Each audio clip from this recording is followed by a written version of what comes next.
Madam నాకొక 6 months baby ఉంది. మళ్ళీ పిల్లలు గాకుండా ఏమన్నా అంటే చాలా ఆప్షన్స్ ఉంటాయి. అంటే పెద్దవాళ్ళు అంటారు కదా మేడం, అట్లా యూజ్ చేయొద్దు. అట్లా యూజ్ చేస్తే మళ్ళీ వెంటనే పిల్లలు గాకుండా ఏమైనా ప్రాబ్లమ్ అయితదా? ఓకే. సో ఇందాక తనకొచ్చిన డౌట్ చాలా మందికే ఉంటుందండి. మనం ప్రెగ్నెన్సీ రాకుండా ఏదైనా కాంట్రసెప్షన్ తీసుకుంటే మళ్ళీ అది మనకి ఫ్యూచర్ లో ఫర్టిలిటీని ఎఫెక్ట్ చేస్తుంది, అసలు ప్రెగ్నెన్సీ ఇంకా రాదు అన్న భయం చాలా మందికి ఉంటుంది. బట్ అది నిజం కాదండి. మనం ఏదైనా యూజ్ చేసేది లైక్ కాండమ్ కానీ, ఓసీ పిల్స్ కానీ, కాపర్టీ కానీ టెంపరీ కాంట్రసెప్షన్ మెథడ్స్, అంటే ఆ పీరియడ్ వరకు పనిచేస్తాయి.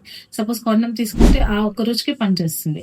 ఓసీ పిల్స్ ఏమో టాబ్లెట్స్ 21 days టాబ్లెట్స్ ఉంటాయి కదా, అది ఆ మంత్ వరకు మనకి ప్రొటెక్ట్ చేస్తుంది. లేదు కాపర్టీ అంటే కొన్ని 5 years ఉంటాయి, కొన్ని 10 years ఉంటాయి. కాపర్టీ మన గర్భసంచిలో ఉన్నంత వరకు మనకి ప్రెగ్నెన్సీ రాకుండా కాపాడుతుంది. వన్స్ మనకి ప్రెగ్నెన్సీ కావాలన్నప్పుడు అది తీసేస్తే మనం మళ్ళీ న్యాచురల్ గానే కన్సీవ్ అవుతాం. సో ఇలాంటివి యూస్ చేయడం వల్ల ఫ్యూచర్ లో మనకి ఇంకా ప్రెగ్నెన్సీ రాదేమో అన్న భయాన్ని తీసేసేయండి. సో ప్రెగ్నెన్సీకి మధ్యలో కనీసం 2 years గ్యాప్ ఇవ్వండి.